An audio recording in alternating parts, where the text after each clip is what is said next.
Hello, everyone.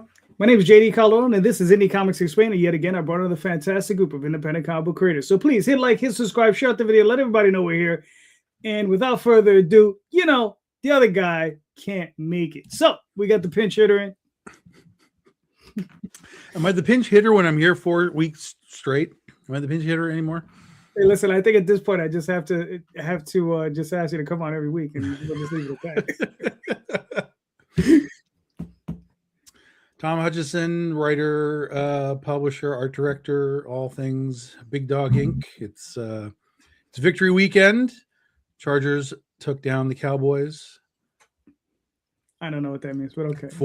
Four straight wins. Let me just say, the bandwagon has no seats, everybody. Stay off of it. It is not for you if you have not believed until now. All right. Well, you let me know when you win some money. All right. What's up, Mark? Same old, man. We over here fighting for our lives over here in Detroit too right now against the Steelers. So, I ain't jumping. I never jump on the Lions bandwagon, but still, their hometown team. So it's me, Mark Dudley, the partner of Imaginos Workshop. We do film, TV stuff. We do comics, manga. Have a lot of fun over here. All right, cool. Jeff, everyone, doing great. Let's see. I'm Jeff Lilly. I'm also a member of Imaginos Workshop. I am the editor-in-chief. Yep. Also known as Machete Jeff, sometimes, if someone doesn't like my edits. I also create webcomics. I work with Mark on several other projects that he already mentioned. And I also do a comic with Pam Bliss and Katie Hodges called The Extras. It's been running for, over 6 years now. And also do some other comics work, other webcomic work, etc. Whatever I have time for. So, cool. Yeah. Who has time? Hey, everybody. Randy Zimmerman, Arrow Comics, been working in indie comics 40 years now. Current writer on The Atlantean. Just a lot of fun. Artwork by Russ Leach. The Adventures of Cull and Brule as they do the sword and sorcery thing and rid their world of shape-shifting lizard people. It's a lot of fun. You muted, Jeff. You muted. I am Jeff Haas. I don't know when I'm muted, apparently. I'm recovering from the flu, so I just want to apologize right now if I kind of seem out of it. But anyways, I'm the writer-creator of Malik Running Devil, about an angel sent by God to kill the devil and then becomes the new devil and seeks revenge. I'm also the host of the First Stars podcast, which I think I mentioned the last time I was on the show, so still doing that. So that's me. All right, cool. Just to let everybody know, Dee Rosario, who's one of the normal co-hosts with us, isn't able to make it tonight. So anything you have to say bad about him, please do. Just let everybody know how terrible that guy is, all right? So, even if you don't know him, just say, all right? So listen, I'm pretty sure everybody saw the show question. So the question is it obsession, desire, or ego that drives you to create? And to make comics. So which one is it, gentlemen? Right? Is it ego, desire, or obsession? Right? And I believe Jeff Haas is in the hot seat. So all right. I kind of feel like they're all interconnected, aren't they? I mean, the desire, part of the desire is from ego, part of the desire, is all part of the creation process. But there's always ego involved. If you didn't have ego, you wouldn't be trying to do this because you wouldn't think you're good enough. But all of it is some level of desire for praise from those we don't know to make us feel valuable. All right, but the thing is what's your main driving force? I like to go with. I like to think it's desire, not ego. But I like to think I'm going to go with desire. Hopefully. All right, that's fair. That's cool. Randy, what are your thoughts? I'd like to think it was desire as well. If it was ego, I'd go someplace else. Or an obsession. Well, maybe it is obsession. I don't know. I love comics, so it could be that as well. But I've told a lot of people, especially lately, that I'd rather be read than rich. So it's a desire to be read and enjoyed, entertained. Very nice. Very cool. Mr. Lilly. I'm going to kind of be a weasel about this. I'm going to say about 10% ego, 45% for the other two. The bit of ego, like everybody likes to have a little bit of validation for the work that they do, but most of it is just it's a combination of obsession and desire because just the drive to create that thing inside you doesn't let you rest until you get something down, and the obsession comes in when the little gerbil starts cranking in your skull and you can't sleep at 3 a.m. because you're rewriting dialogue and you're trying to scribble things in a notebook without looking, or you're trying to hit the voice recorder and piss off your wife while she's trying to sleep, things like that. That has to be the obsession part, but it's all of that, and I can't stop, and nobody else here can either. So that's why we're all here. All right, cool. Mark. Oh man, again, it hits on all 3 parts.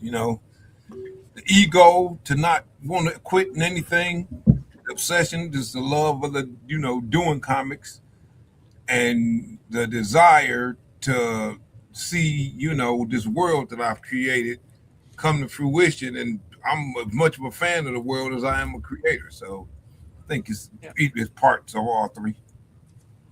All right, cool. Tom, what are you thinking? I love a show where nobody's honest. I love that. It's fantastic. We all know it's ego, guys. We all know it's ego. 100% ego. We're presenting something that has never been seen before. We want everybody to dig on it and allow us to keep making it and so on. No, I joke, but I think there is more ego to all of this than a lot of people realize in the creative sense. I'm not just saying in what we do, movies, TV, comics, like the creative sense. Like you have to have an ego to come into the space and believe you can succeed in any capacity. And then, then you go with Randy's thought process, which is I want people to read it. I'm not really concerned with making $1 million. I want people to read it and enjoy it. That's sort of the flip side of the coin is I think this is good enough. And I think you'll like reading it. Like those are the 2 things that kind of have to go together. And then the rest of it is how you make it. Your desire and your obsession. Yes, we all sit in bed at night and go, page 4, could have done that better. Whatever. We all overthink it and reset and come back to the computer again and let me do it again. But for me, it's squarely in the desire and the ego realm.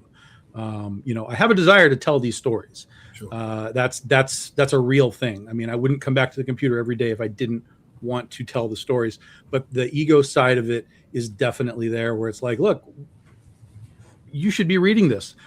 I don't label Critter as the second best superhero comic book in the universe for nothing, guys. Like that's the ego right at the top of the cover. So, All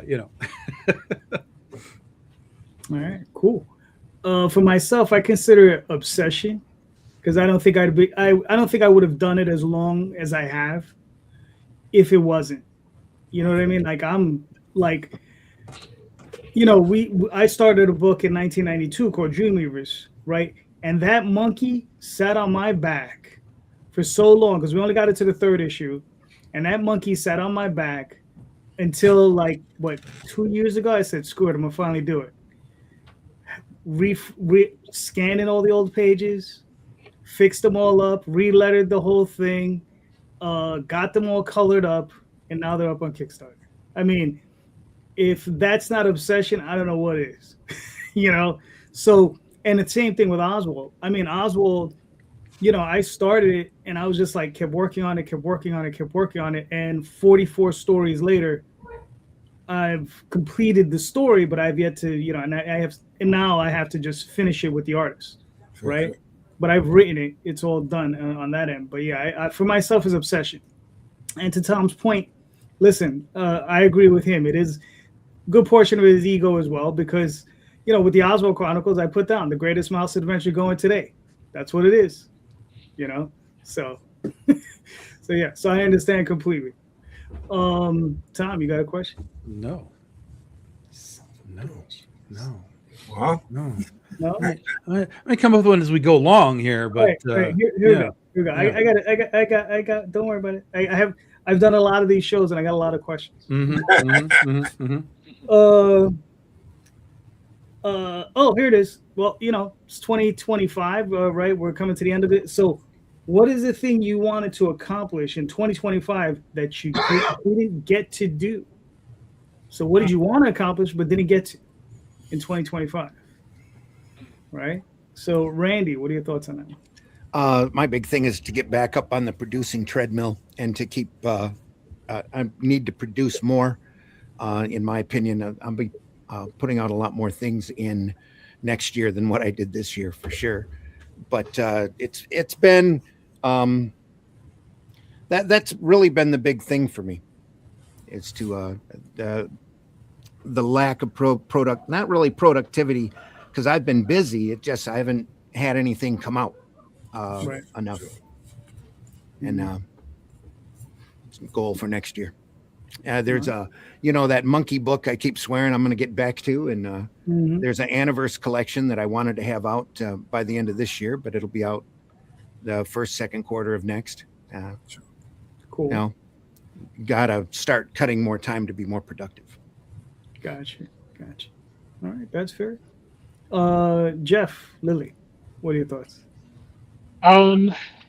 Yeah, actually, really kind of the same idea that Randy had. I wanted to do more this year. My time got sucked into. I had 2 major home renovations that took a lot of time, and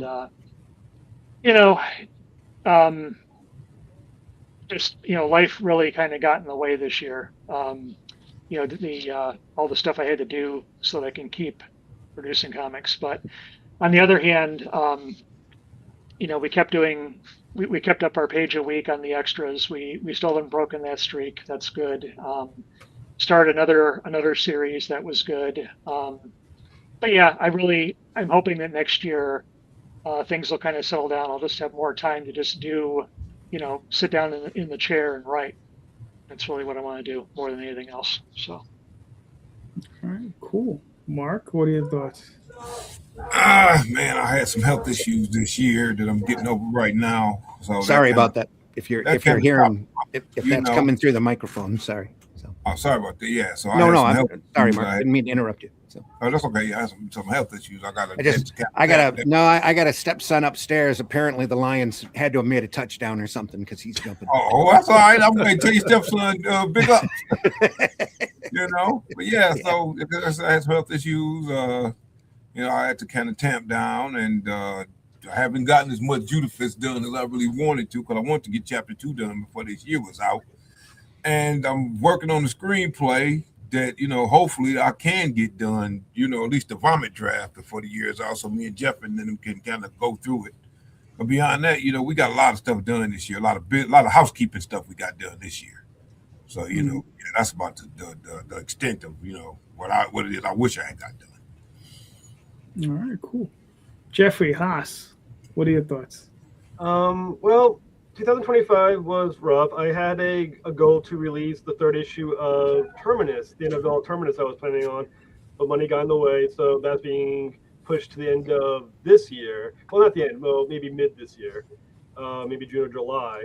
So, yeah, so this year the goal would be to release Malik, Running Devil number 3, End of All Terminus number 3, Nightmare Patrol number 5, and get it all done hopefully in the next 6 to 8 months. So those are my goals now. Pushed back from last year, which was a year where no Kickstarters or comic books were produced. Okay. Tom. With my mom passing in April, the whole year went out the door for me for the most part. I had to reshuffle the schedule and just kind of see what I could even do basic in our production, which is our 15-year anniversary of the company. So everything just kind of went and went into a reset mode, and we canceled some things, and they'll be coming back next year. And but yeah, it took the whole summer. there was no productivity over the summer. So I've only just gotten back to really kind of heavy day-to-day scripting and stuff. So, but the thing that we didn't get to this year that I really wanted to, partially because we could have tied it into the Jaws 50th anniversary, was my shark book that I was doing. But it's going to be something that we haven't done before, which is like we talked about the other day, original graphic novel. It's an OGN. We were talking about that terminology with Jay. Right. So this is going to be an OGN, an original graphic novel. So instead of releasing, issue by issue by issue, we're just putting out a whole 100-page thing, original story in one big book. So I really kind of wanted to get that under my feet and be like, okay, how did this work? Did this campaign work? Were people interested? Do they want just floppies? Is this going to work as a book? Let me put this on the table at a con next year and see what the reaction is there. So I really wanted all of that to kind of roll into next year when we start doing our cons again. But, it is what it is. And we'll just have it for next year and do our experiments then. All right, cool. Damn, what didn't I accomplish this year? I know there's probably like 8 or 9 things.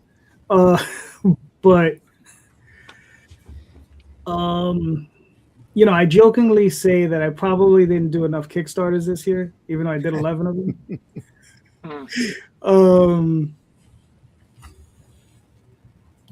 But oh yeah, there was something. Is I wanted to get one particular project completed this year, and I didn't manage to secure the artist to get that done. So I had to wait for another artist to finish with their project to put them on that project. So that project can get it done next year. So I think that's the major thing that I missed out on, is I didn't get that project done this year, but it'll get done. So, yeah. Tom, did you come up with anything? No, I just answered your question. Damn it. The pressure's on, Tom. All right, here's one for you guys. What extra things have you been doing to raise cash for your projects outside of Kickstarter or campaigning?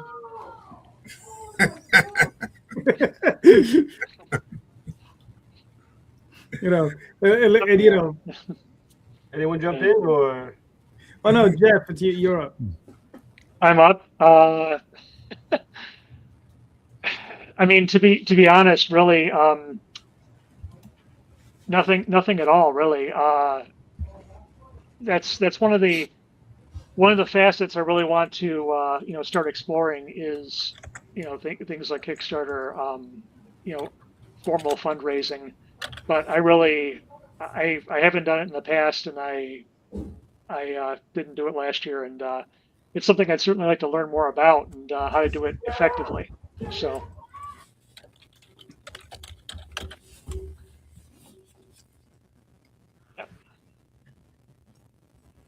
All right. Yep. Was it? Sorry. Yeah. No, that's all right. No, I heard screaming in the background. I was like, okay, somebody's tripping.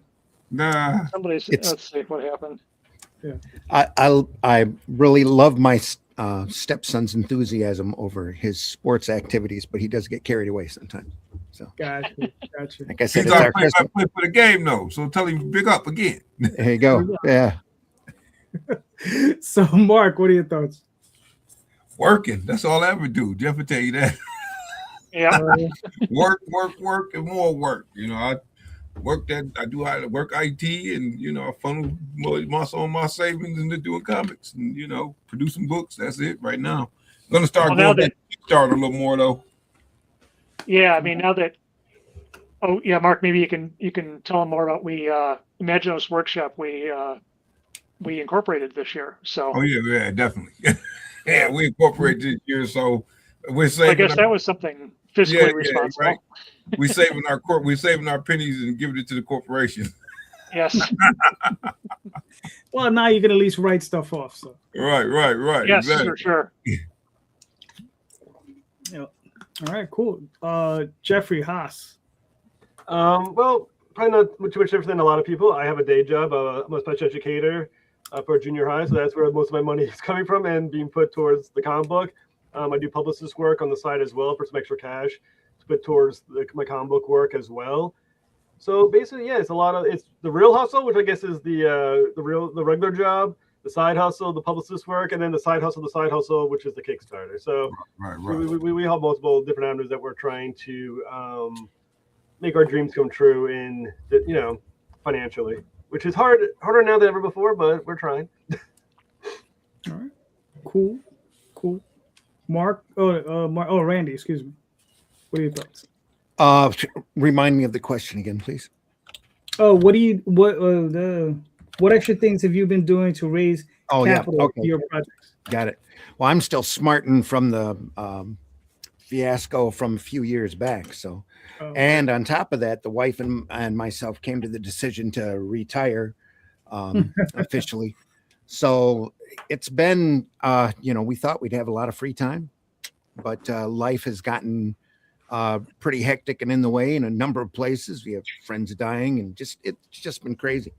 So I really haven't been doing enough to work on any extra projects. So it's hopefully I'll be able to get more done next year on both raising money and doing projects. All right, cool. Tom, what are you doing? Really just normal for me. I don't do anything but comics. So it's all everything I do revolves around selling what I do. The comics that I make. I sell other stuff too. Like I buy collections and sell that as well. But everything is within the realm of making and or selling comics. So it's, our Kickstarters, generally speaking, will always pay for themselves, and that keeps us just moving on down the line each time.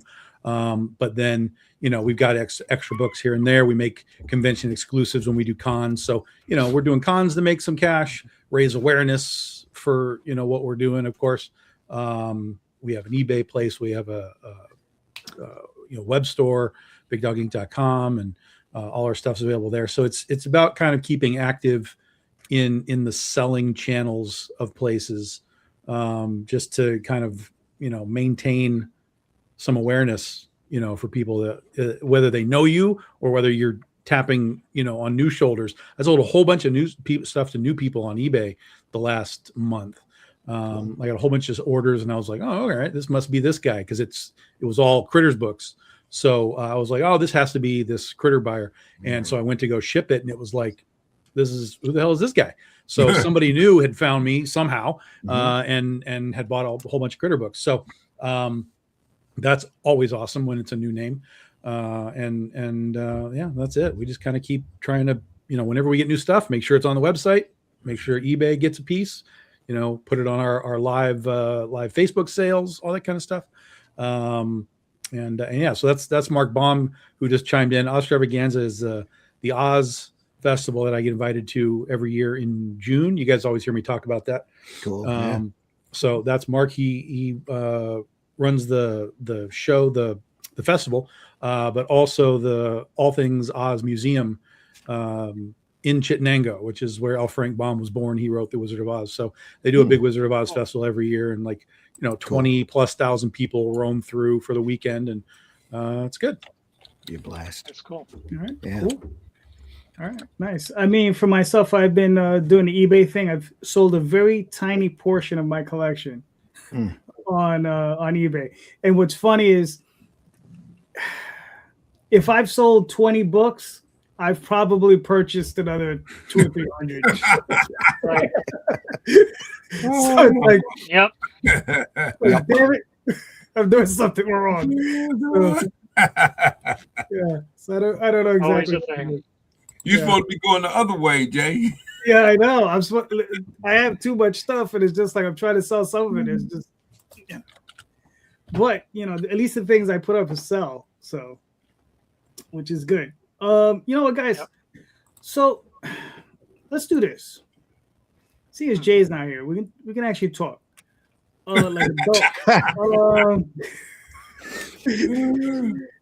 Can we talk? Isn't that somebody's tagline? That's Joan Rivers, right? Can we talk? We talked about there Oh, you yeah. go. No one But- knours who Joan Rivers is except for I know who Randy. Joan Rivers is. I know. remember her show. I don't remember her tagline. You know, Arsenio Hall, the hoo thing, whatever. That's the only one I remember. But you know, I mean, tell me about, you know, your favorite project that you're working on now, right? Like, what's that? Like, what's your? All of us are working on various things, right? But what's that thing that's really pushing you, right? Like that keeps you up at night. You know, somebody talked about, you know, the obsessive nature of this, right? But what keeps us up at night, right? What is that thing that's really pushing you? And I want to hear a little bit about the story. Like, what is it about that story that's really driving you forward, right? You know, character, story, world building. What is it? You know? So yeah, Mark, you're up. Man, Oh no, wait a second. Was it Mark? was it Mark? You got another Mark? No, I think I skipped over Jeff. Jeff Lilly, is you? Yeah. No, You know. I did the money one. I mean, I'll start if you want me to, but Oh, okay. Oh, so I it's did the Mark. money All right, answer. It is Mark's turn. all right, Oh, Mark. geez. All right. So, look, I've been working on Judafist for a long, long time. It's turned from superhero comic to sci-fi comic because I just thought it was more interesting as a sci-fi comic. It drives me, man, because again, there's a lot of things that need to be said in that space that I think I'm saying. You know, from a Detroit standpoint, from a critique of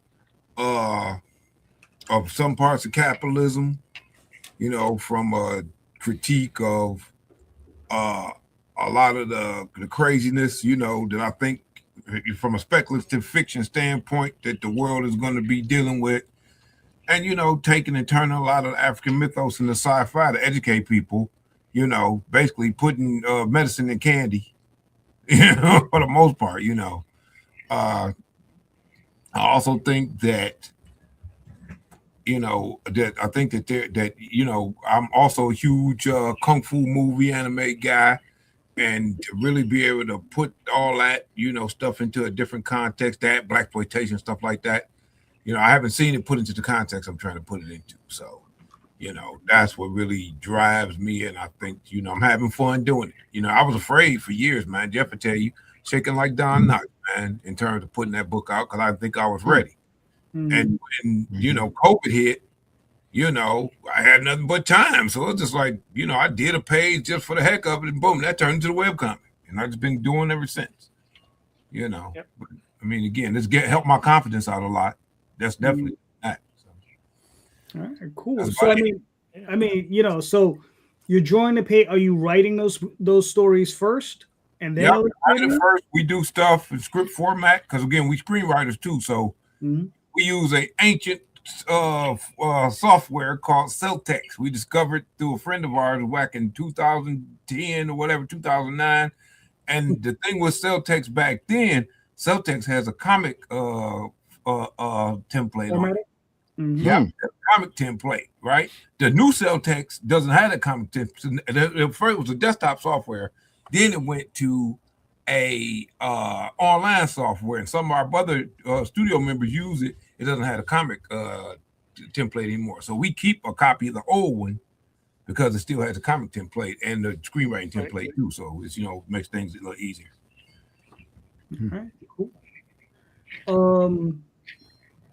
And real quick, like, what's the overview of your story? Like, what are you doing? Okay. Well, it's about this guy, man, that is a bioweapon from our time who wakes up in the future, finds out that he has the 3 descendants in the form of these nieces and nephews that are orphaned.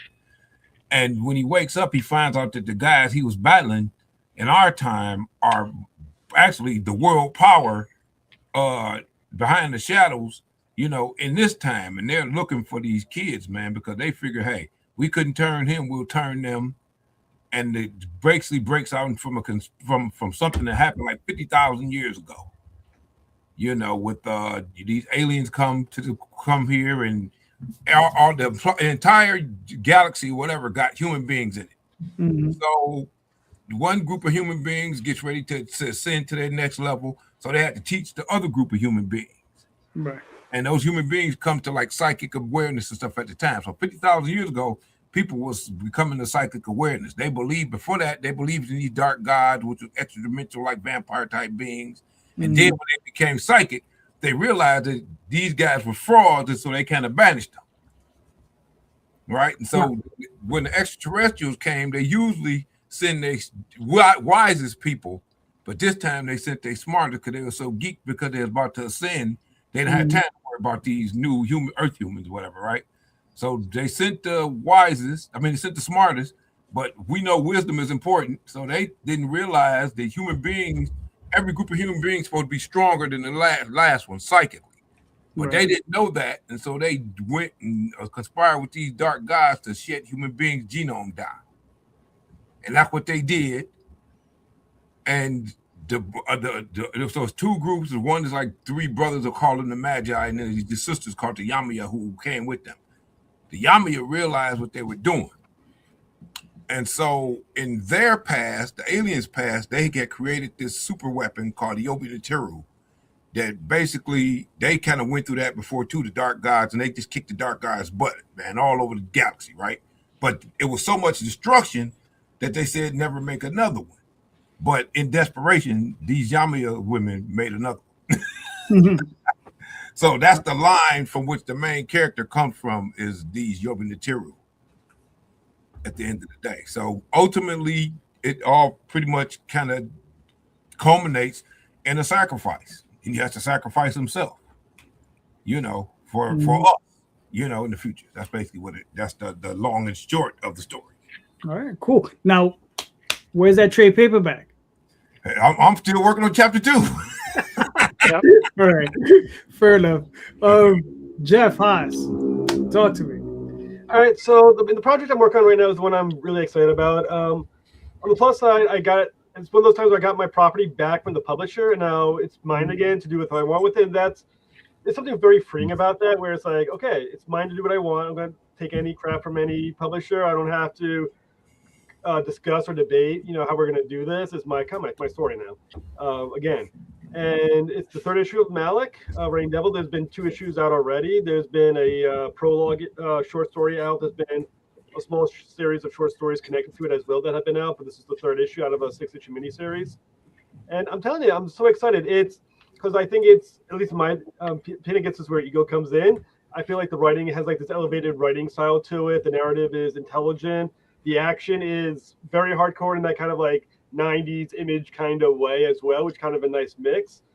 I think the character of Malik is interesting character where he's both, in my ways, almost sort of like an angelic John Wick, in other words, he's a character of extreme focus. So he is a little he's more introspective, I think, than Wick is on some level. But he's very focused, he's violent, he's angry as hell at his creator that he feels betrayed him. So basically the storyline in a nutshell is that he was a loyal angel of God, or one of God's wrath on earth. He was sent to hell to kill the devil, to kill Lucifer, which he does. However, the trick is once you kill the devil, you become the new devil.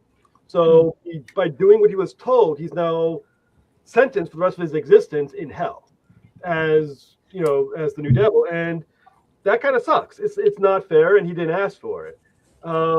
He did what he was told out of faith, and he was proven to have been, I don't know if betrayed the right word, but at the very least, he realized that he now has an eternity of suffering because of what he was told to do. So he has taken upon himself to take control of hell and basically set a war against God that's going to take him through purgatory and then eventually into heaven. And the story basically follows kind of like a Dante's Inferno, Divine Comedy kind of layers as we explore and world build the heaven, hell, and purgatory. And like I said, it's a fascinating story. It's both smart, it's action-packed. Visually, the artist is killing it. It has, I think, a nice kind of image aesthetic as well. That kind of has like this like hardcore metal kind of feel to it that matches the character. And I think it's one of the best stuff I've written, and I'm extremely excited about seeing it get completed. And all I'm looking for the Kickstarter right now, we're looking for paying for any coloring, lettering, and then printing. But the art, the pencil and inks are already complete. For the first issue, for the 3rd issue, it's 36 pages long. So yeah, I'm just super excited. I think it's going to be an intelligent look at not only theology and ideas of creation and faith versus agency and a bunch of other big ideas, and done in a way that I think is highly entertaining. That's my pitch. How many issues? It's going to be 6 total issues. The third issue is in purgatory. There's then going to be 2 issues that take place in heaven. And then there's going to be an epilogue that kind of rounds out the storyline. And then there's going to be one sub-comic book, which is kind of like called the Apocrypha, which is going to be kind of a 3 short stories that are combined that kind of weave into the middle of the narrative. Gotcha. I chuckled because you said purgatory. I thought you said it was done. Like I said, the third issue is Purgatory, which is what I'm working on now, and then there'll be 2 in Heaven, the epilogue. Gotcha. All right, cool. Sounds good. Randy, what are your thoughts? For me, it's been the Atlantean, learning to write, sword and sorcery, a lot of writing research. I think I've learned a lot more about writing in the last year than I have in the last 10. Have written 4 completed scripts and building on each one, trying to make the next one better and still not tread on a lot of the material that's been over treaded on before. It's been a very big learning experience for me, and I'm very excited to keep going on that.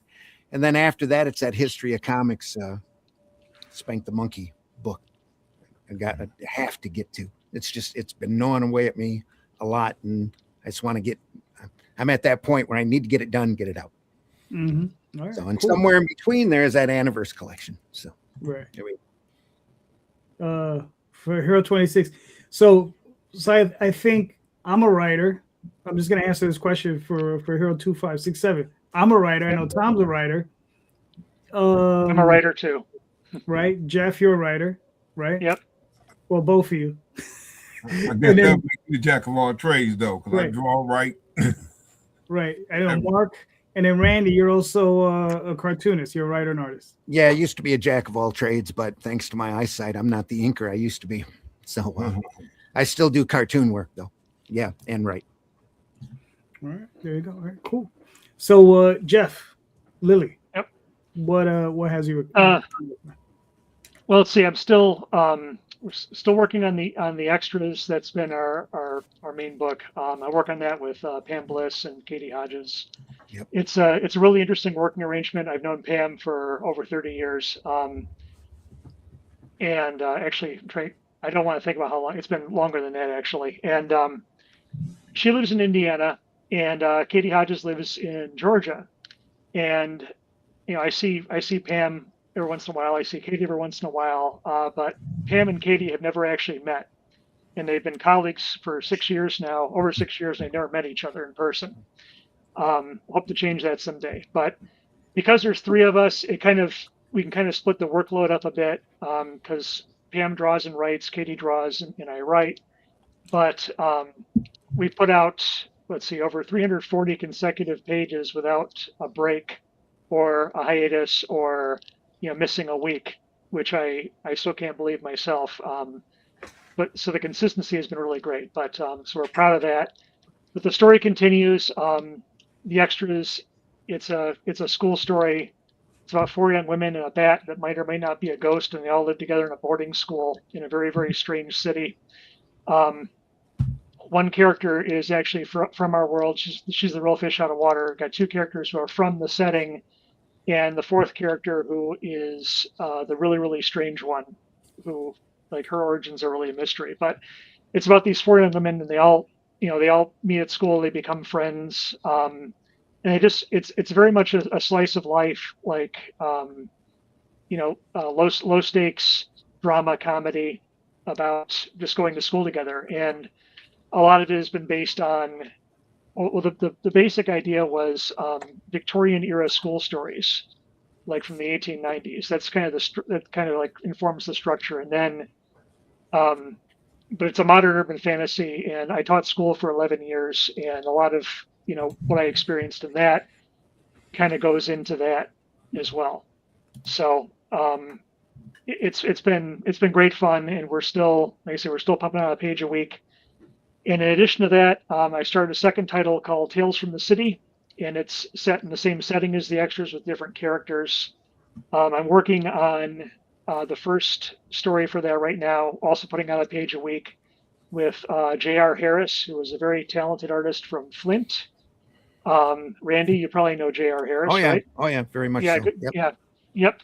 And yeah, he's doing fantastic work. And the second story is going to be with my friend Pevfiz, who is a very talented writer artist out in Oregon. And I have a couple more stories lined up, and that's just going to be kind of like an ongoing anthology. So it's nice to be able to sort of step back and tell different kinds of stories with different characters in the same setting and really kind of explore it. Let's see, I'm trying to think what else. Those are the two main ones. There's a bunch of other little stuff going on too. So. All right, cool. And when are those trades coming up? Well, let's see. I have what we do is basically we keep putting out pages until we have enough to put out a book. And so far we have 4 volumes. The fourth one came out earlier this year, and it's the thickest one yet. It's over 100 pages. And Nice. altogether, there's a lot. And we're hoping to, since the end of book 4 was a major cliffhanger, we're hoping to put on omnibus edition of the first 4 volumes next, which is why I'd like to learn more about Kickstarter. All right, cool. Yeah. Let me know. I'll probably be online. Cool. All right. Nice. Thank you. I like it. Tom, what do you think? Because you got there's really 3 series right now that I'm really kind of powering into. We have multiple series, but 2 of them have been going for a long time, and one of them we're wrapping up next year. So this year, or not this year, but next year, we have all of this, The Legend of Oz. So it's 15-year anniversary for this book next year. We'll be coming back in to do volume 7 for the series, which will put us. I'm kind of estimating that this will be roughly a 10, maybe 12 volume series, and it's done. So we're roughly halfway, maybe a little more, depending on kind of how I want to deal with it. But because we have so many series, we kind of have to take a year and focus on one, and then it gets set aside while we do another one, and we come back to it a little bit later. So it's taken longer than when we were doing these things monthly, obviously. So next year is big focus on Oz, which, for those that don't know, it's called The Wicked West. It's a Western reimagining of The Wizard of Oz. So instead of ruby slippers, Dorothy's got ruby spurs, ruby bullets, Toto's her horse. There's Toto back there. The first book is basically an adaptation of The Wizard of Oz that we understand it. Dorothy comes to Oz, sees her friends, goes to the wizard, defeats the witch, all that kind of stuff. It does have all the Western twists that we put into it, but then it has an ending that is our own. So it allows us to keep telling the story in a way that isn't, from that point on, is not direct adaptions of the 14 bomb books. We just kind of take those books as like, okay, that exists. How do we want to use it to tell our story as we kind of move in and out of his bullet points? Search for Ozma, the battle with the Gnome King, whatever. But in those bullet points, we're telling the story in our own way, modifying the characters in our own way. The ruby bullets. All of the 4 witches have jeweled bullets. So Glinda has the sapphire. Witch of the North has diamond. Witch of the West has onyx. They all have special individual powers, and so on and so on. So we've built out a world based on Baum's world. But we've just sort of kind of put that steampunk twist into it to maintain the magic, but put the magic into sort of different format than like magic wands and things like that, like the way that we understand Oz. So that's going to be our focus for the bulk of next year, is to get volume 7 out, plus some spin-off stuff. And then in 2027, we come back, another giant stack of books, is we come back to Critter. We just finished volume 6 of Critter just in January of this year. And Critter is this is what I started with when I did comics. I didn't know how to write a comic book, but I felt like I understand superheroes because that's what I grew up with. And so I was like, well, let me figure out how to write a script through a genre that I feel like I understand. And so Critter is, like it says on the back, secret identities, fantasy costumes, utility belts, guest stars. It's everything that I understood a superhero book to be, blended with, you know, science fiction of time travel and parallel dimensions and all that kind of stuff. So so throughout the whole series, we've been kind of talking about you know, this what has been dubbed the Critterverse. What is it? How does it work? What does it mean? And so when we got to this final volume and we kind of wrapped up this volume 6, we finally got to kind of take that final step into what the Critterverse is. What are all these parallel versions of Critter? How do they work? And so we have this parallel universe. We have like this multiverse that everybody kind of has nowadays, but our multiverse works differently than the rest because for us, spoiler alert, for us, when our two universes get too close to each other, instead of them still existing and palling around and, you know, shaking hands and saying, hey, everybody, you can see these two characters, they get forcibly combined. And so at the end of this book, we have a combination of the two that leads us into the next thing. So we kind of get this sense of, you know, none of these extra characters that we've seen, like Catnip and Catgirl from Mars and so on, they're all these extra characters, but there's always going to be now this hanging sort of concept that any one of these could sort of forcibly be, you know, combined at any point, giving us another edition of Critter, but it all kind of comes to this one focal point. It doesn't go anywhere else. She's the focal point. So anytime one of these universes collapse, it collapses on top of her, and we get a whole new result out of that. So that's kind of been something that we've been building through the whole series, and now we get to actually play with all of those concepts, and that's what we're going to start doing in volume 7. All right, cool. Nice. I like it. You know, it's funny. I did something similar like that when I wrote Tenchi. So that has something to do with peaches and the residents of the universe.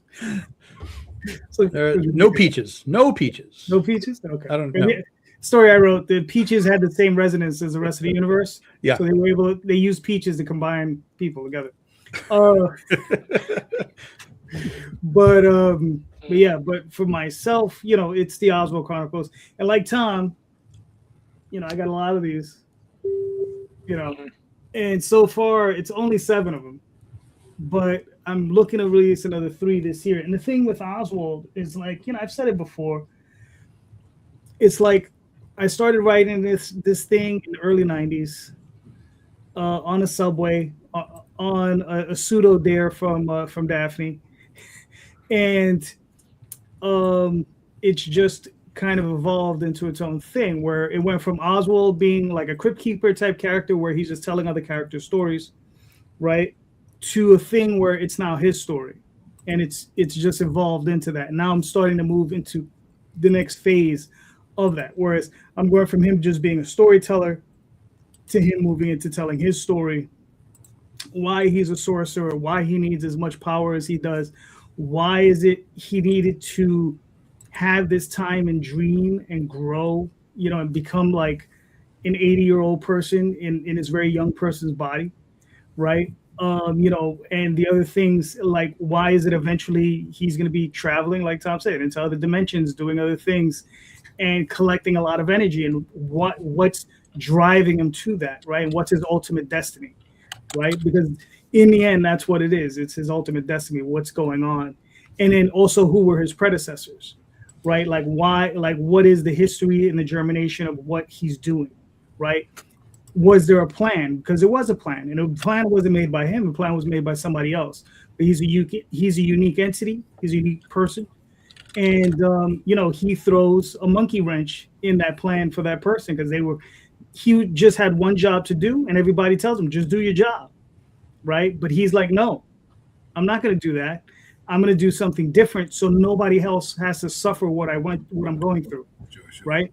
So, and that, you know, through that, you know, that through that mechanism, it's driven me to write all these crazy, insane stories of the explanation of what's going on, why it's going on, all these elder gods and all this nuttiness. But it's a lot of fun, and it's stuff that, like I said, when I initially started the story was very non-linear, to say the least. I started in the middle. I was jumping around from point A to point B, and then to Z, and then to X, and back to A and B, and I was going all over the place with the story.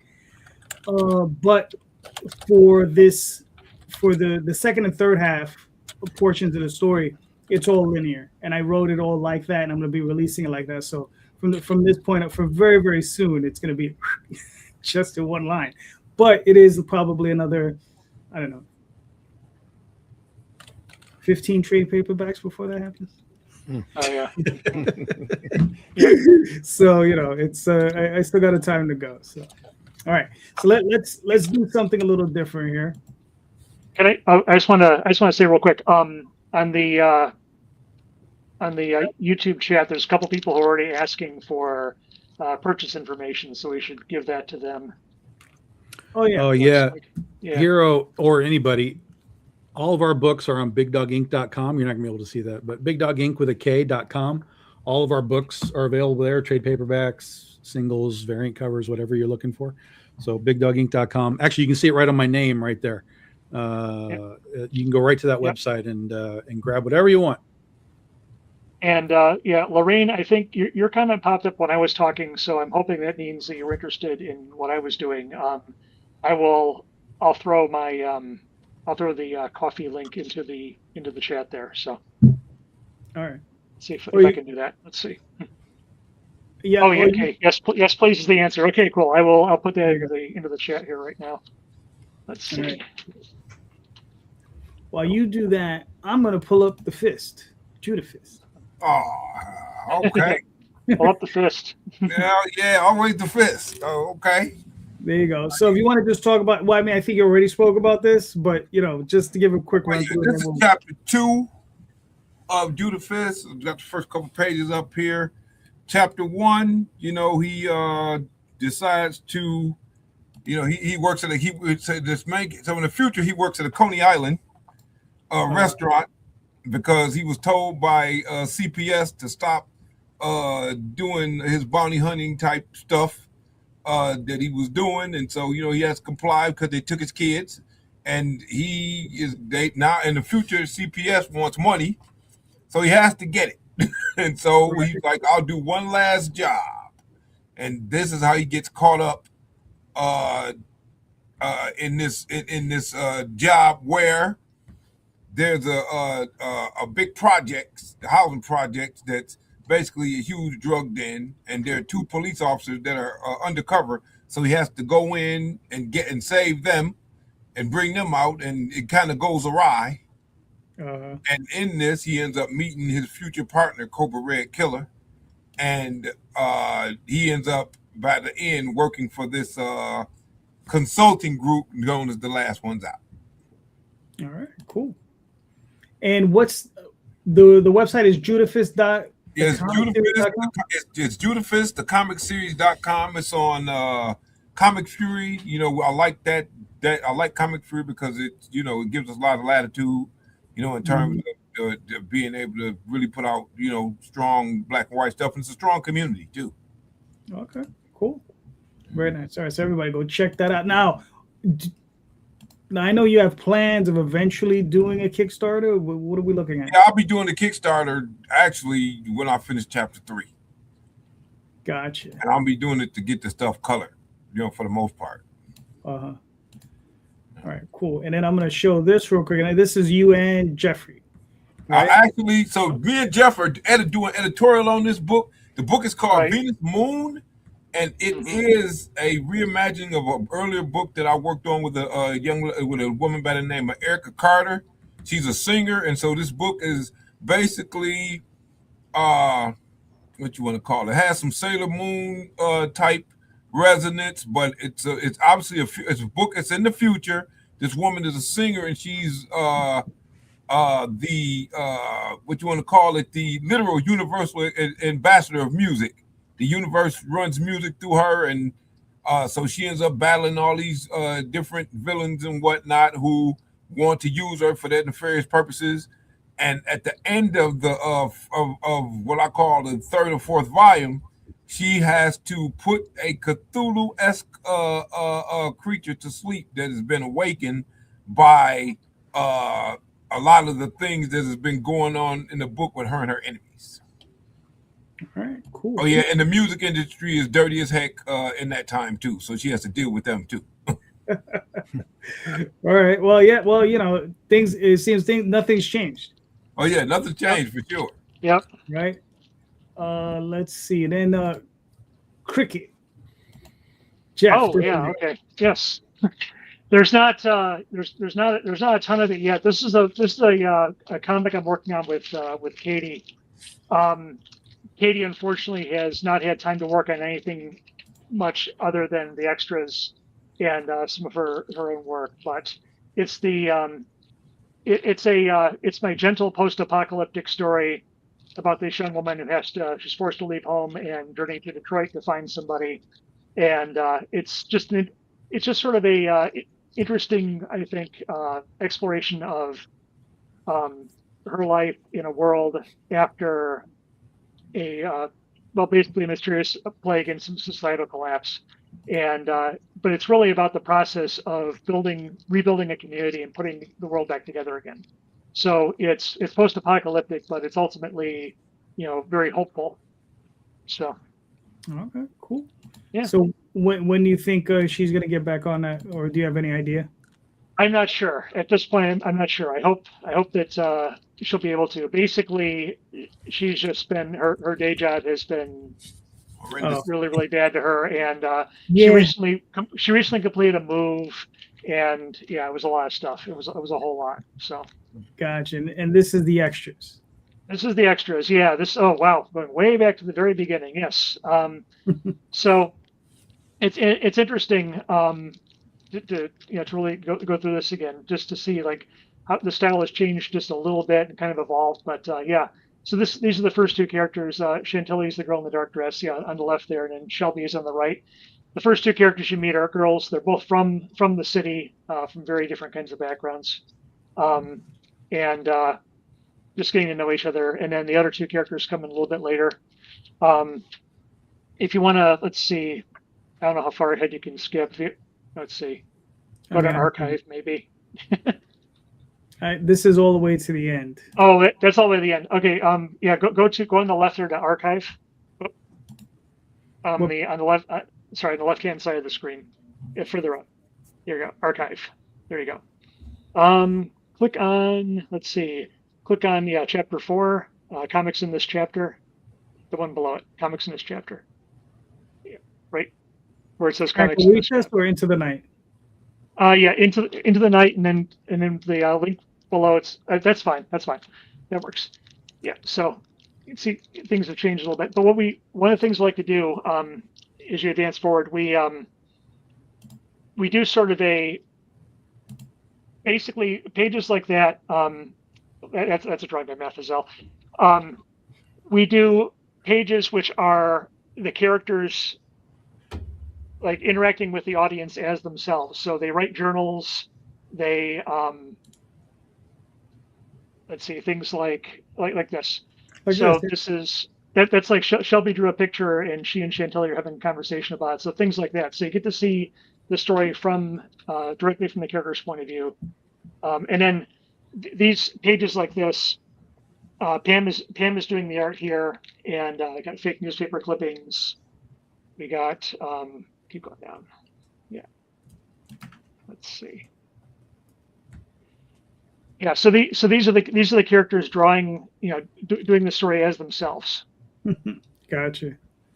And then we go back, and then Kate goes. We go to the sequential pages, which are the the quote unquote main story. So it's been a lot of fun to do this kind of stuff. We switch back and forth in styles and points of view, and hopefully people can all find things that they like, because it's been a lot of fun to do. Cool. And you said you're looking to do an Omni sometime next year? Yeah, because again, the end of book 4 is it's like a great cliffhanger.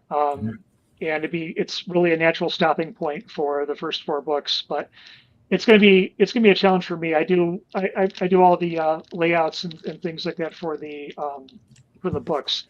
That and it's going to be a real challenge to figure out. This is Shelby having a dream, so she wakes up in her dream, and Pam is drawing the dream. So but it's going to be a real challenge to lay out a book that's going to be close to 400 pages, and it's going to be very, very yeah. It's going to be a lot. It's going to be a real challenge for me. But you know how to use InDesign? I've been if anyone knows what Scribus is, I've been using the Scribus to do the page layouts, and it's sort of it's an open sourced desktop publisher. Oh, so, gotcha.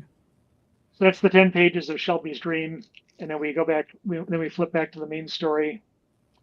All right, cool. And this is Solomon's Fishbowl. Pam wrote this story. This is one of those stories, like, this was basically percolating in her notebooks for 5 years, and we finally got to do it, and it was a lot of fun. It's the longest single arc in the story. It's let's see, it's close to 30 pages. Yeah, so yeah. All right, cool. And you said this is coming out weekly? Yes, we've been putting out a page a week for over 6 years now. So, and we said at the end of book 4, we said, oh, we're gonna go on hiatus, and we're doing irregular updates. But as it turns out, we haven't. We've been still putting things up every week. It's been things like fan art and sketchbook pages and things like that. But we're continuing to put out stories too in the interregnum. So, book 5 is going to start. I got to finish the script for the first chapter, but it's going to start next year early. That's a book report. That's another example of the the meta thing we're doing with it, in the universe. Yeah. And I really like these pages. I really like these wordless pages that Katie put together of the girls that snuck out of the school late at night to go see Solomon in his fishbowl, which Solomon is a prophet, and they wander through the park, and Nita is the girl from our world, and she's still not quite sure what to think of all the things she encounters in the city, but she's getting the hang of it. All right, cool. Listen, it looks like a great book. I mean, it comes out weekly, so everybody, definitely go check that one out. All right, hold on. We got a couple more here. Yeah. All right. The other Jeffrey, Haas. Other Jeffrey Haas, yes. Ooh. So what do we got here? Talk to us about Malik a little bit. All right, Malik Running Devil. Like I said, that's my story. This is the third issue in Purgatory. That, as you can see, is Lucifer, who he has killed. And in my world, when a demon or angel dies, they go to Purgatory. That's kind of where their version of heaven or hell is their Purgatory. And even though Malik has killed Lucifer, he is hoping that Lucifer's hatred for the god that ordered the killing is greater than his hatred for Malik, who killed him. And is basically going to ask Lucifer, because Malik does realize that Lucifer, while he was defeated by Malik, is still far more experienced and wiser with how the fight between heaven and hell could go. So he seeks out Lucifer for advice in Purgatory. And as you can see, that's Lucifer, and he's hoping that Lucifer will give him the advice on how to fight God and go to make it to heaven. Because as the biblical idea goes, that once an angel sets foot on either earth or hell or anything outside heaven, then can no longer set foot into heaven, because they are now sullied by hell or earth. So he can't make it to heaven directly. So he is hoping that Lucifer has a workaround, and then we'll give him the advice on how to do so. So that is Malik right there. The longer he's in hell, the more he becomes transformed by the experience. So what was once appeared to be very much like an angel, he's now become warped by his experience in hell and becoming more and more monstrous. And that's also symbolic of him as he gets obsessed with his vendetta as well. So it's all symbolic of each other. but that is what Malik looks like as the king of hell on his way into purgatory. And that down there, like that's your Lucifer, and what he appears like in purgatory, and with the helmet of Malik in the background. All right, cool. I think a lot of people will enjoy the helmet. I love the light effects on the metal. That's yeah, really cool. the artist Juan Almiron, he's absolutely freaking killing it. His art gets better with each page, and there are literal pages in there that I think are as good as any professional work I think I've ever seen. And the fact that he's willing to work on this project with me before he explodes is a huge deal. So like, so anyone's like, is he available? Like, no, I gotta keep him busy until I'm done because I can't have him realize how successful he will be outside of my little indie world. But his work is phenomenal. There's a few pages that are available that I've been posting on social media and Facebook, and you can see the quality of the art. But it has a beautiful quality. Like there's some image kind of into how dark it is and kind of gritty, but there's also this just wonderful I'm not gonna say painted, but it kind of almost looks that way in some pages. But he's extraordinary. The artwork is a big deal, and I really do think, and it's not just ego, I really do think a lot of people, if they're giving it a chance, will really get a lot out of this comic book. I think there's a lot of big ideas there. The artwork is better than the ideas as well, to be honest. But like I said, that cover just gives you a taste of what it's going to look like on the interior. The interiors are every bit as good as the cover. It's not one of those times where the cover is like this one artist and that's really good, and then the interior is like all crap that someone like obviously paid all the money for the cover. It's a situation where the art is every bit as equal to the quality as the covers you'll see. Cool. I got a question for you. So you had mentioned that you had gotten back the rights from a publisher. Right. Now, listen, we're all in this, and I know you don't want to answer this question. Who was that? No, you don't have to tell me who that damn publisher was. But, what was the situation that you were locked into? Was it obviously contractual? But I mean, what was in that contract that was holding you back? I will say the contract was virtually a mutual agreement between both of us. For long as Malik was going to exist, it was going to be published through, the publisher was 123 Go. The reason I'm going to say it out loud because the other first issues have the logo, so there's no point in hiding it. 123 Go Publishing was a small indie publisher that was doing Malik. Unfortunately, the publisher had basically quit comic books completely and decided it wasn't worth the time anymore. And unfortunately, I'm not someone who can quit on things that I start. Right. And I was lucky to get it back. It was basically just a mutual agreement where when I was going, as long as this was going to be published and 123 was going to keep publishing books, it was going to go through them. But the moment they decided to bail out, there's a mutual agreement that it's now mine to do what I want with it. And I decided, like I said, I can't stop. Got to keep going. All right, sounds good. Now, when are you planning on dropping this? Is this? It's going to be released for the Kickstarter starts February 3rd, 2026. Cool. Which to me, as someone who's done publicist work, I kind of feel like once you get past November, the only next best time to try to launch is February because in between is the holidays. So kind of like the first reasonable week I can get this out there, I put it out, and I must admit because the campaign's ready, it's killing me that not to hit the submit button and just make it like launch. And I've been like every once in a while, I update my page and I keep looking at it. I'm like, maybe I'll just freaking do it. Let's just get it over with. But just be patient.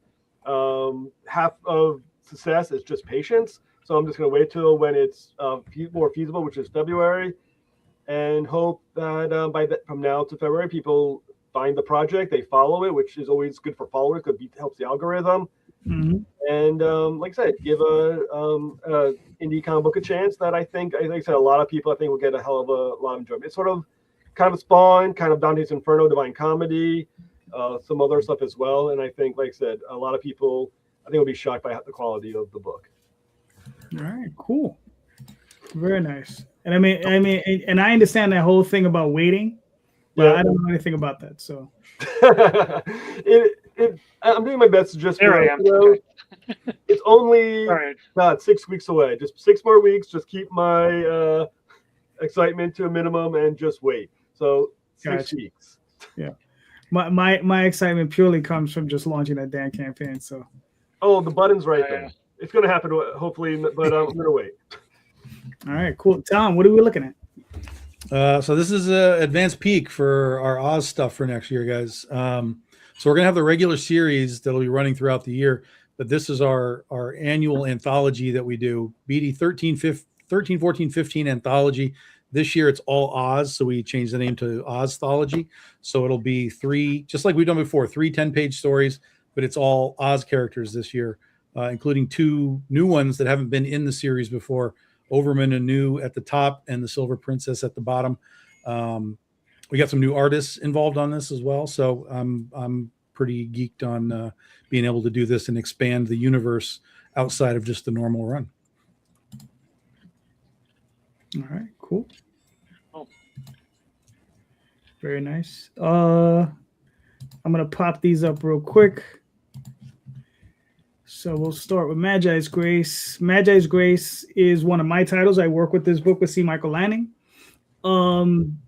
It's currently on Kickstarter. This is a story about Magi and Grace. Magi is a monster fighter guy, and we have Grace, and she's a sorceress. And they're basically, if you ever had that, the term of your work wife or your work husband or whatever. This is what this duo is, because they have individual, wives and husbands, and they have children with other people, but they work with one another, and they work very close to one another. They care for one another. And this particular story is about Innsmouth, and Innsmouth is being invaded by vampires, and these two have been called in to clean up the mess, right? And I have various covers of various artists like Lena Dye, L.C. Freitas, Christopher Awan, which I'm pretty sure I'm messing up his last name, Capu Max Omega. I don't know. But this is C. Michael Lanning's art, and this is with Chompy Ramirez on the colors, who always does a great job for me. And that's pretty much it, man. And that's my partner in crime right there. See Mr. Lanning, who I got to get back on the show at some point because I haven't seen him in a while. Right.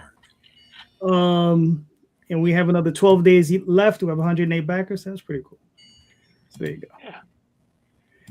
Yeah. And then of course, because I can't ever just have one. I also have the Oswald Chronicles running, right?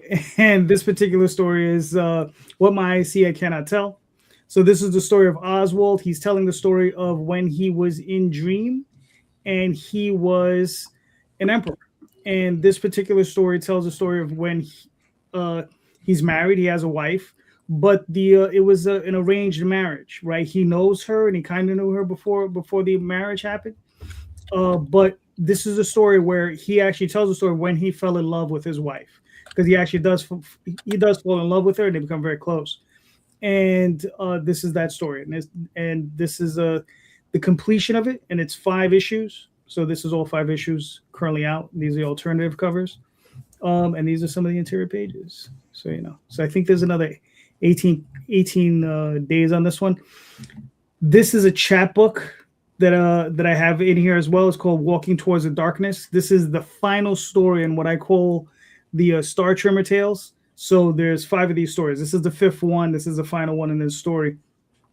And this tells the story of where Oswald fights an entity, and he finally discovers what's the meaning of his life. Like, why was he created? Why is he around? Why does he exist? Because he's the only mouse that can speak, right? He's the only one that has sentient thought in the world. He's not a fae, and he's not a human, obviously. So he's wondering, like, why was he created? Why is he unique? And this is a story where he actually finds out why.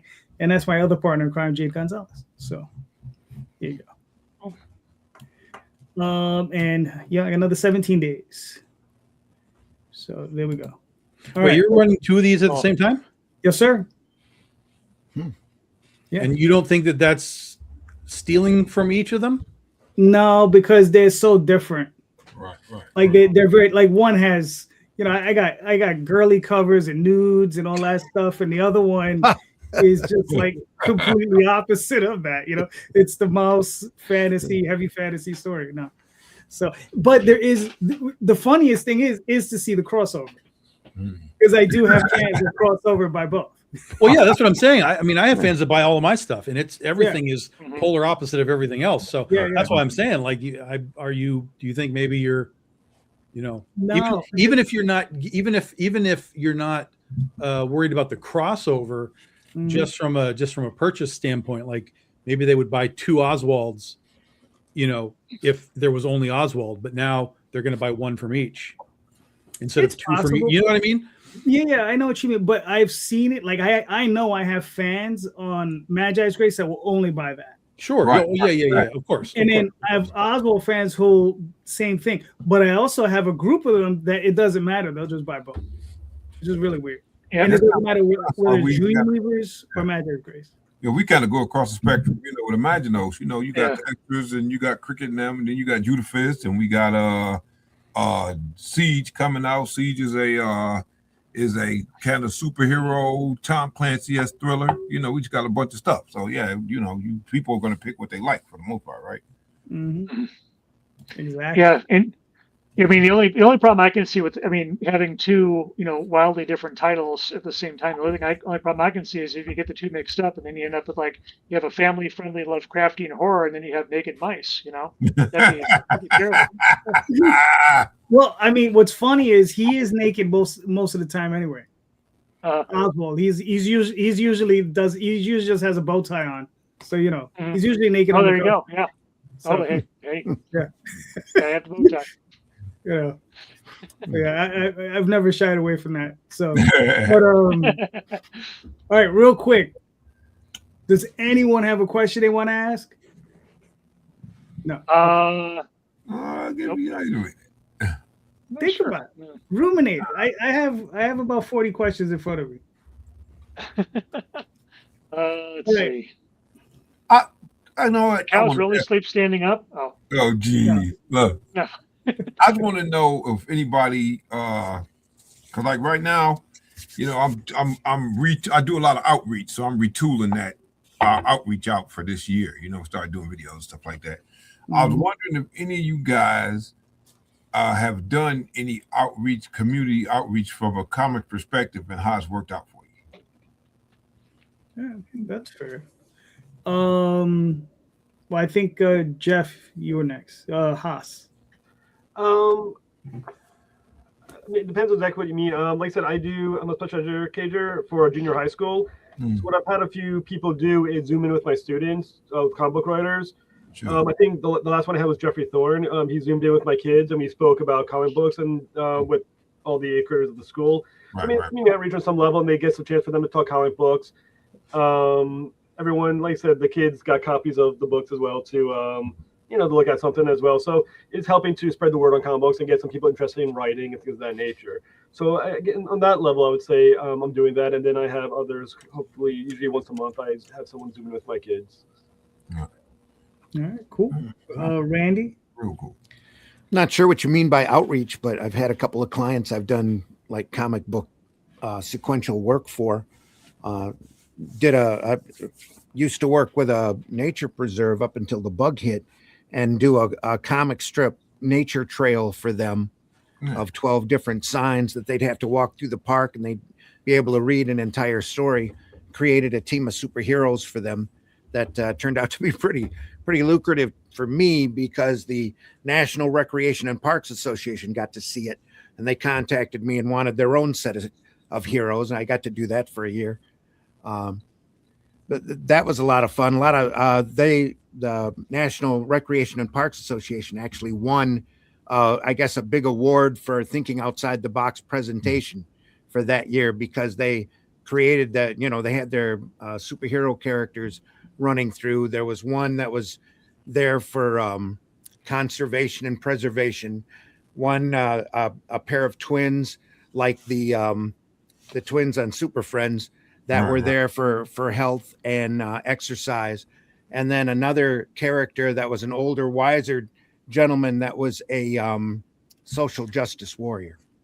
Right, but you also been doing for one thing I've noticed that you've been doing too is those newspaper strips in comic form. Yeah, you've helped out a whole bunch of people with those strips. So I printed a lot of great folks. Had a newspaper that I circulated around my county, about 20, 25, 30 mile radius. That was comics and comic stories and interesting articles. We that was called Flint Comics and Entertainment. We went through 100 issues of that, and went right through the water crisis with it too. So Yeah, we lost a lot of our advertisers, and we could do a lot with that though in terms of struggling putting through. stuff out and people, So It was a very viable format too, and one that I would do again if I had enough enough advertisers to keep it running strong. right. All right, cool. Mr. Lilly, what are your thoughts? I don't really have any thoughts on outreach per se. I mean, like I'm kind of old school. I mean, Mark and I are kind of like, we're kind of linked at the hip when it comes to doing this stuff. I mean, we like to do our conventions. We still think that going to cons, in person tabling at cons is really important. This year, one of my goals is going to be to start shifting to more indie oriented cons. Like we'll still do Motor City Con because it's our hometown con and we'll always be there. But like I've really enjoyed going to Space in Columbus. There's one I think it's called Pi in Pittsburgh that I want to try out. And of course there's all the other great indie Comic Cons that I would love to really do this year in addition to everything else. But Mark, we also hopefully we have some other con opportunities coming up with some other stuff we have in the pipeline. We teach a big class at a lot of cons. So that's what we'll do. We'll go ahead and we do this how to draw comics, how to create comics and manga seminar. We do that at a ton of different cons. It works out. Works out pretty cool. It gets we always have a standing room only house. And we get a chance to kind of tell people how to do it. We go from drawing to writing, and again we just we get a chance to basically build the next generation of comic writers and artists, kind of keep the craft going. And that's really that was the gist of my question, really. Yeah. All right, cool. Tom. No. No. At least I should say nothing that's sort of outside the box, right? Like, I mean, in the past I've done like a library show, and I've done like podcast stuff for schools and classes, things like that. Sure. But the reality is none of that stuff really translates to anything beyond that moment, at least not in my experience. The flip side of that is more like doing being available for like panels at cons. Because now if someone actually goes and wanders into a panel, even by accident, at least they're theoretically there for some reason within that con, right? And you might have something to say that they might latch onto. Perfect example is this little con that I do is Akron Comic Con every year.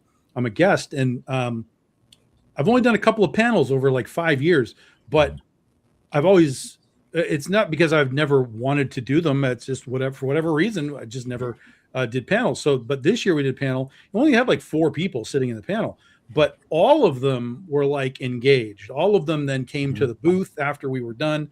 2 of them have become Facebook friends, and they're, following us here. So that you can see sort of that direct connect. Now, what you're talking about though, Mark, is a little different because you're talking about generating that next generation of people, of creators, stuff like that. Totally get that.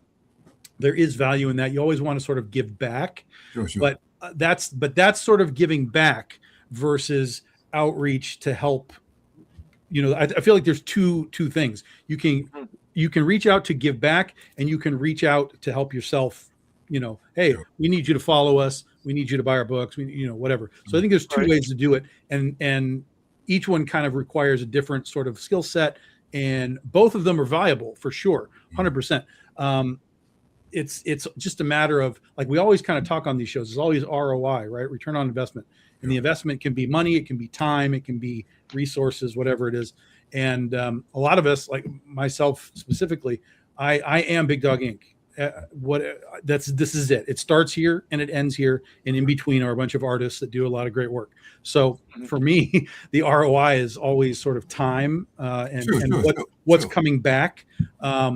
it would be one thing for me if there was like a recurring aspect of like, hey, Tom's coming back to see what you all did on your comic projects or whatever, right? And then I can give more like almost like portfolio review, like take another level. But when it's just sort of like Tom's coming in and no one's ever going to see him again, right? It's kind of like, then so what? I mean, there's probably very little that I could give to just a random group at a random time. Our ROI comes from the fact that we meet a lot of kick-ass artists. Sure. Yeah, absolutely. That's why for me, like some of them in the workforce. So part of my sort of outreach, again, it's not outside the box though, right? It's like in the community. Like I will tell people at cons, like, yes, I'll do portfolio reviews. Like, come bring your work. I will talk to you about it. I'm always looking to hire people, and I'll look at your work. I'll tell you, look, you need to work on this. You need to work on this, or I'll be like, hey, you're ready. Like, let's go. Let me take you in. So a lot of our sort of outreach in that capacity, again, is very specific. It's like Comic-Con time. It's those people are there for something. I want to help them with whatever that is. I've done that many, many, many times at cons to like kind of help talk to creators in the creative space. But a lot of those creators are sort of in the space where they're ready to go, right? They're old enough to understand what you're telling them. They have some aspect of talent and or money to put into whatever it is they're doing, versus talking to like 10-year-olds who are they're just in art class, right? It's not really gonna penetrate at that point. So I just refocus what I'm talking, who I talk to make sure that it's going somewhere that there's gonna be value in what I'm telling them, if that makes any sense. And then like for these shows, just as an example, for these shows, there's people online who'll be like, nobody watches these shows. These shows don't mean shit. Nobody cares. I literally have an order on my website right now. And when someone makes an order, they can add a note to it. Like if they want it signed or whatever, it's just like, send a note, like whatever you need. Sure. The one that's on there right now was put in yesterday. And the note says, JD Calderon's podcast with you and another creator. So clearly this wasn't even like I was on a podcast yesterday. This was a show from like weeks ago that someone found, watched, and was like, I want that book. Let me go get that book. So these types of things, anybody who tells you that there's no value to this, let them go walk away. Because there is value. There are watchers. And if nothing else, guys, there's a community being built between all of us when we do these shows. We all know each other. We're all looking out for each other. We can all help promote each other. Even if it's just an insular sort of bubble, this is outreach for all of us, and we can kind of all feed off of each other in our own stuff too. Right. And on top of what you were saying, you'd be amazed of where just dropping those little seeds will come back and grow back at you. I know we talked about Josh Harris earlier. Last time I knew, Josh was teaching a comic book course at the Flint Institute of Arts. Yeah. And I've taught a lot of cartooning and comic book courses after school for like latchkey kids. Right. And I've had kids come back at me, years up the line at a convention. Oh, I took your class when I was a kid, and comics just took over, and that I'm here and I'm drawing. And what do you think of my stuff? And it's just amazing to see that the return is there to go out and do that outreach and to try to spread that word of comics. That's kind of like about the obsession which you asked for earlier. That's part of my obsession. And I want to spread this craft, man, as far as I can spread it, so. Right. Yeah, that's cool. For myself with that question, that would be this show. Right. That's my outreach. That's as far as it goes. Like you and Daphne both. Yeah. Right. Yeah, this is our outreach. Once a week. Come watch the show. And I don't know what question you have, but at some point we've asked it and we've answered it. At some point. So, we've asked a lot of questions. It's been a lot of was yours. Yeah, there's a lot of shows. You gotta go check them all out. Back and dig, huh? Well, Mark, if you don't mind, I'm going to flow right into my next question. Absolutely. Right. So, and this will go to the outreach part, right? Because this is more of a how to do things in this business type world that we're in. So, how do you guys deal with an artist who's either being difficult or has ghosted you, or who ghosts you from periods? Like they might ghost you for 3 months and then come back, hand you a few pages, ghost you, come back. You know, like how do you talk to that person, right? I work in management, right? And I deal with coworkers all the time. And I mean, look, I want to slap a chokehold on a person almost every day, right? Like just these sons of bitches, you know, come at you with, you know, every excuse. Yo, my dog is dying. You know, my mother's sick. I'm like, your mother was sick last year, or they'll tell you, you know, their mother died, and their mother died last year. How many of these do you have, right? So yeah, it's just crazy. But you know, you hear every type of excuse. How do you deal with these people? How do you deal with these artists? They come up with all these crazy excuses, and how do you deal with the good ones, right? Let's start with the good ones you don't got to worry about. No, I know. They're doing their thing. Let them shut up and let them work if they're the good ones. But if they're the flaky ones, it's 2 words. Do we know what the 2 words are, people? Well, yeah. You're fired. Right. That's it. I mean, here's the thing. There's only so much time that we can wait as publishers, creators, whatever you want to, you know, there's only so much time we can wait for art, wait for inks, wait for colors, wait for letters. There's only so much time. Everybody probably gets at least that second chance. If something goes wrong, we all understand life happens. So, okay, life happened. I got it. Let's finish this up and move on to the next one. Okay, great. But then like JD says, like, well, life happened again, and life happened again, and life happened again. Like, there's too much life. Even if it's real, it's too much life, my friend. Call me when you have not so much life going on so that we can and then I can bring you back, right? But if there's a real sense of just like a not caring element, like, well, you know, I went out to dinner on the weekend and you're fired. And here's the reality. This is something that I impart on people when I talk about comics, like at cons and stuff. Because they talk about like deadlines and, you know, the realities of art, because there are realities to art. And I said, look, in the comic book world is a lot like the football world, right? There's 32 teams and there's 32 starting quarterbacks. Behind each one of those quarterbacks are 50 dudes ready to take that guy's spot as soon as he goes down. So it's the same thing. As soon as an artist, an inker, a colorist, a letterer, as soon as that guy goes down, there are 50 other people behind him ready to take your job. Sure. So you have to treat it like that. You have to treat it like it's a job, because it is, especially if you're being paid for it. You have to treat it like it's a job. If you can't do your job, you have to communicate that to your boss. Say, look, I'm stuck. I got a problem. Your boss will work that out with you. But if you go down, if you fumble the ball, there's somebody that's going to take your job. And it's as simple as that. All right. All right. That's now I'll give you a scenario, right? Because we all have these, right? Let's say you got a 32-page story you're working on. You got this artist, they were good all the way up till page 26. You got 6 more pages, right? And they poof on you, right? Because it happens, right? We've all heard these stories. How do you deal with that? Right? So how do you deal with that type of situation? Or have you dealt with that type of situation? There are, yeah. I mean, when you're deep in a book, that's much harder than if you've done 5 or 6 pages, obviously. But there's 2 things. One, this is why I don't pay anybody until they've finished the job. That's it, guys. Finish your pages. I give you the money. You give me the high res. Yep. This is super easy.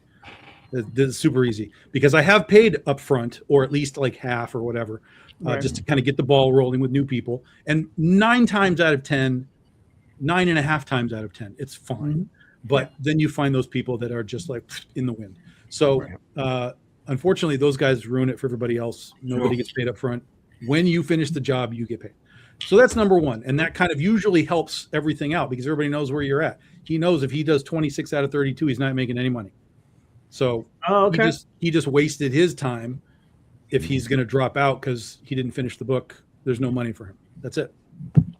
If that should happen, though, you just probably have to either find a way to wrap the book on that page, a little bit of rewriting, right? So instead of 32, it's 26. We'll rewrite that last page so that it's like a cliffhanger or something, if you can. Or you find somebody that's got a similar style to kind of, as close as possible. No one's exactly the same, but as close as possible so that you can finish those last 6 and put the book out. And then, maybe that new guy now is your guy and be like, hey, look, you were our pitch hitter. You came in, you did the job. Do you want the job for issue 2, issue 3, issue 4? And, you probably will have a guy at that point to be like, yeah, I'll pick up the slack. Right. Well, I'll leave this one open. Anybody else have any horror stories or? Well, I've lost thousands of dollars on shady artists in my lifetime, especially early on. The one that gets me the most is a graphic novel I created called Sanctus, which was 80-something page graphic novel, and the artist on that, it was 2 different artists on that who screwed me to the tune of several $1,000s. And that's where I learned, as Tom has done, do not pay up front. And then the other one is too, it depends who the artist is. I've had an artist who I've worked on a project who's done well for me, and then things start happening on a new issue. I'm like, all right, give him, trust that guy. Things happen, but if it's someone who you don't have that kind of experience with, fuck them, move on. Honestly, find someone who's similar. Just go with what you're not. You're not DC and Marvel. You're not, if someone's buying your comic book and they notice a slight difference in the art after page 26, no one's going to freak the hell out. Go to someone new and just get out as quick as possible, because I have lost time and I've lost money on shady artists, and I will never do it again. So I have kind of a harder line view of it from this point forward after dealing with Santos. And then another project after that, someone did the same thing to me. It usually happens around 7 or 8 pages. When you put towards it, they kind of feel like they have you. They kind of start waffling toward better projects if they think they have more money, stuff like that. So don't take the crap. Move on. Cool. Yeah. Jeff, you got anything? Other Jeff, Lilly. So far, I can say that I've been lucky. The worst I've run into is delays, and a lot of these delays were like, I knew that this is a possibility going in, and or there were things that just came up. But so like my solution is kind of like try to keep as many irons in the fire as possible. So there's always something you can work on or switch to or, pull to the forefront. But for a lot of the stuff that, at the scale I'm doing stuff right now, a lot of it is very much like, get it complete, release it, and then go on to the next thing. So, but generally speaking, I've been lucky. I've never had anyone just ghost me or just like, disappear it completely, or refuse to do it or whatever. So, but Mark probably has some better stories along that line. And one in particular, you already know. Oh yeah, I know. Yep. So well, okay, so I can't. Okay, yeah, so I can't say I wasn't directly affected, but yeah, go ahead, Mark. This is more, yeah. Since we just recently had a situation where when we incorporated, we did our operating agreement and whatnot. We thought everything was cool, no problem. Then we had this one artist that was in our group. So at that point, she decided to jump ship. She had already finished a chunk of her work and stuff. Don't get me wrong. And so, again, as we go through, we didn't ghost her or whatever. She just jumped ship. We was like, okay, what's up? Turns out all of it was a misunderstanding. But the misunderstanding had some deep relevance. So ultimately, we was like, hey, we keep you on contract, but because we going some places right now with the way that we set our corporation up, and we've done it for a reason because, like I said, we do screenwriting, we do comics and stuff like that. We move in some places in those other arenas, right? Right. We wanted to kind of make sure people are vested in our group, in our company, so that they could reap the benefits of whatever we did, And so for me personally, one thing Jeff and I'm gonna tell you, I'm the bleeding heart of the group. I'm gonna try to keep a door open as long as I can for you, whatever. But it's good to have Jeff and Nick as partners because a lot of times they kind of help me wake up and see the reality of what I'm dealing with, and then I gotta close the door, for the most part. But I mean, still, I still lament about the fact this young lady with us, she had a heck of an opportunity to, further herself and, to be financially secure because she's from another country. And the country she's from is not that great, But, I mean, again, can't save everybody. Unfortunately, this is what I've learned in that situation. Mm-hmm. Yep.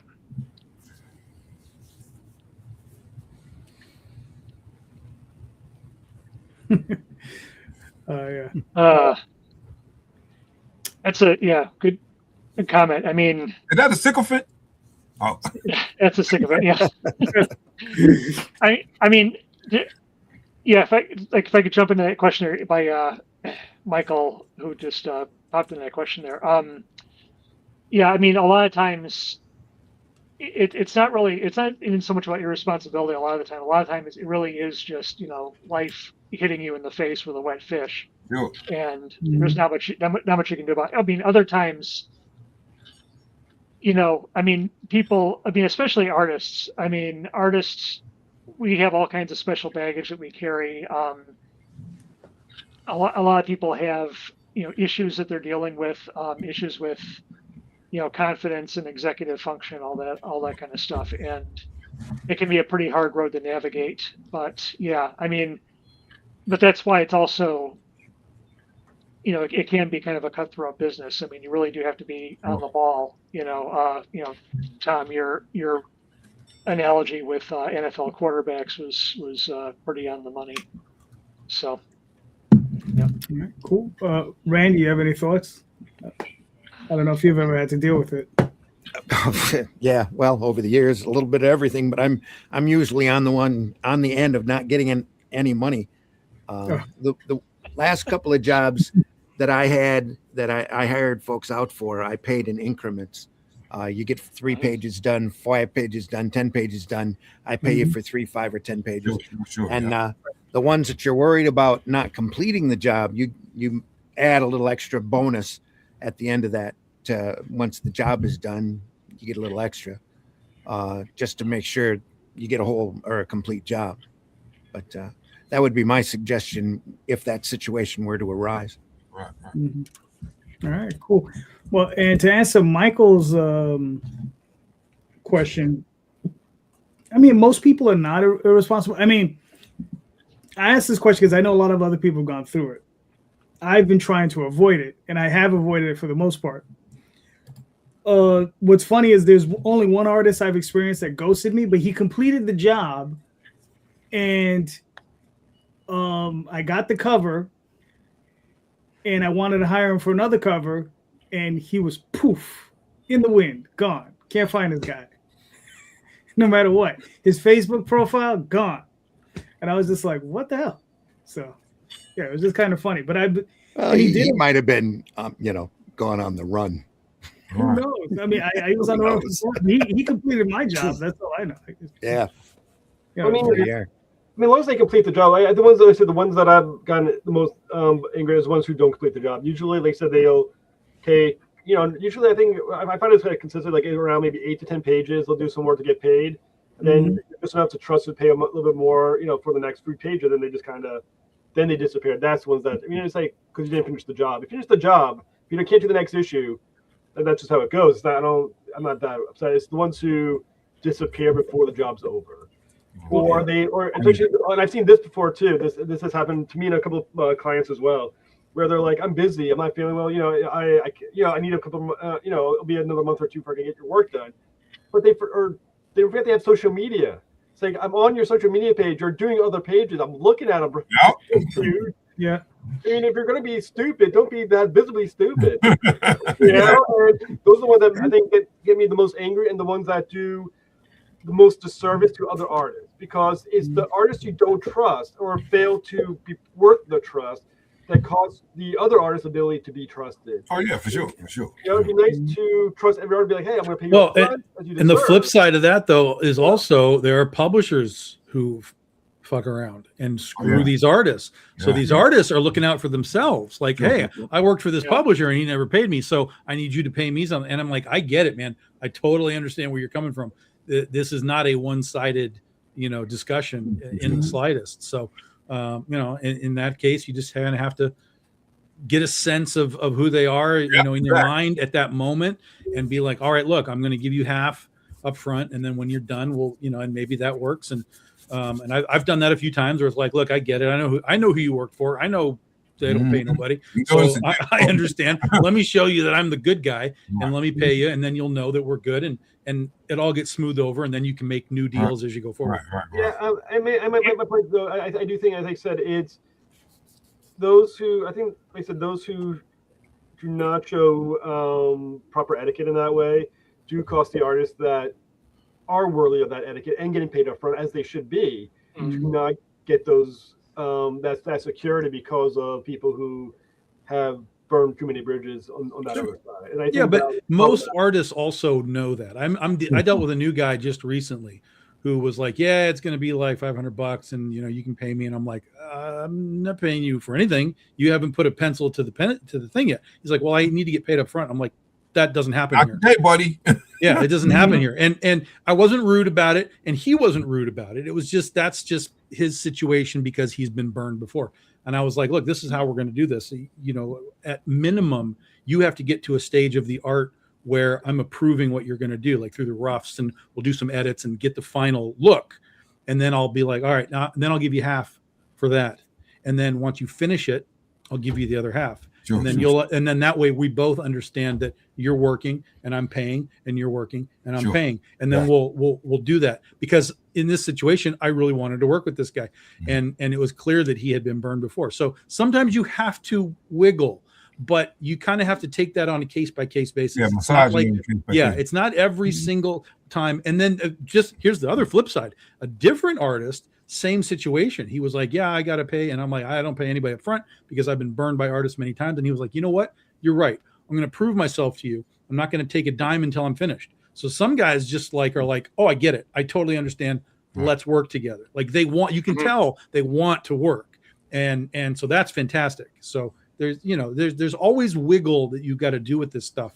But, if once you're working with somebody, if then we run into the JD scenarios of ghosting and disappearing and late, and my grandma died 3 times, then you got to make different situations. Well, but I will say, for those artists who do the right thing, there's so much money there for. Like I said, I'll say the artists I keep working with are the ones who prove themselves, and they'll get job after job, and then you get recommendations to other people. Do you know an artist? I know this guy, this artist right here, and I like I said, they're doing well. Being responsible is actually almost a more valuable skill than the talent you're bringing to the company. Exactly. Being professional is a more valuable skill for sure. Yeah. And here's an add-on to that question. Have you ever had an artist try to renegotiate their pay in the middle of a project? Yes. Yeah. How did you guys deal with that? The thing with that, go ahead. With us, it's weird because the artists will be doing so much good work. Like, we got a person right now on Color. She's murdering this stuff, man. She was good at first, but now she's murdering this stuff. We just get to the point where we be like, hey, look, we add $10 more to your add $10 more to your take. It's like, why? I'm like, because you kicking ass. That's why. Well, like that, I had an artist. There's a story I did called Santa Claus. And this was an artist I was working with, and he did it once again. It was about 8 pages, which seems to be the magic number. And they're like, I really do think I need to make this much more to finish. And I think I just told the guy, you're done. I moved on to somebody else, and I just scrapped the money because it wasn't worth it. Somebody does that is playing games with you for who knows what, how long at that point. Like, he tried to hold you hostage or something, basically. Well, that's kind of how that works. They do enough pages to get you invested, and then they come back with it. Well, there's this. Now, that's a different scenario than what I've had before, which is an artist complete one issue and go, for the next issue, I do need to make this much. It's like, well, before the issue said that's a fair negotiation. It's Right. Yeah. and that's noble. You completed your job the first time around. This is a whole new job and it's a whole new negotiation. To me, that's a valid thing to do. I finished my job. Now I want to do this because that's at least what I feel I need or earned for the next issue. That's a different conversation. It's the ones doing a mid project that is totally immoral. Yeah. Well, and the thing is, going to the artist side of things too, they often have to deal with things that are just incredible. I like one good friend of mine is in the middle of doing this tremendously complicated 150-page graphic novel. It's a historical graphic novel, and 2 or 3 times now, the person who's trying to write it. Basically, I should say the person who's giving him the story, because he's actually writing it, because this person has never written a comic before. So so this friend of mine gets like 75 pages done, and then they contact me and say, "Oh, I'd like to. Can we go back and like redo the last 35 pages because I wanted to add some more stuff in here?" It's like, no, absolutely not. Right, exactly. Well, why not? Why can't you just like put it in there using your magic drawing tricks? No, I can't. So there's that, and so then of course it goes, well, then I don't know if I can pay you the rest of this money, and so it was a big horrible mess back and forth. It finally got straightened out. My artist friend was able to convince the person, basically show them how the process actually works. It's supposed to work. So that one had a happy ending. But the thing is, I know this kind of thing is happening.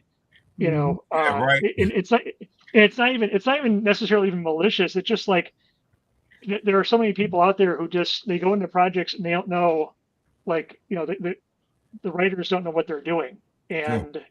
Or the would-be writers don't know what they're doing because, again, they've never done this stuff before. It's like some corporate, thing like, oh, let's make a comic book would be fun, I guess. Whatever, historical society, whatever it is. So, anyway, yeah, there's a lot out there on both sides. I know. Sometimes you gotta learn how to manage the person that you're working for too, because I mean we got a situation where the person we working for is so excited, which is great that they're excited about what they're seeing, but then they want to put all this other stuff in there. It's like, oh well, I'm putting about that person, we're gonna put them in as a character, this and this is like, that's cool. But luckily, we wrote the thing, we wrote it with room because we knew she was gonna be like that. Or it's like, it's 150 pages. Oh, great, we have a contract. Great, so can you have it in a week? Yeah. No. 4 days? Yeah, 4 days. Right. Yeah. Tom, have you ever had that situation happen to you? In the middle of a job, they were like, "Yo, man, I need an extra $20 per page." We're gonna need to get paid a little more for this. And I said, "Well, not gonna be able to pay you." That's all I said. Not gonna be able to pay you at all. I didn't say for this. I said I'm not going to be able to pay you. That was my response. Their response was, "Oh, never mind." So nice and sweet to the point, huh?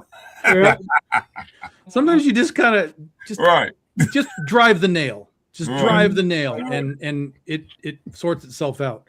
There's a lot of terrible term to say to people, but there's a lot of wishy-washy, and sometimes you just have to be like, yes, no, that's it, deal with it, and most of the time, everybody will understand where everyone is once you have yes, once you have no, and it can settle itself out. Like we were saying though, like once you finish the project and you're moving on to something else, right? Then you can say like, look, if you want to be that guy, you can be like, look, you got to finish this.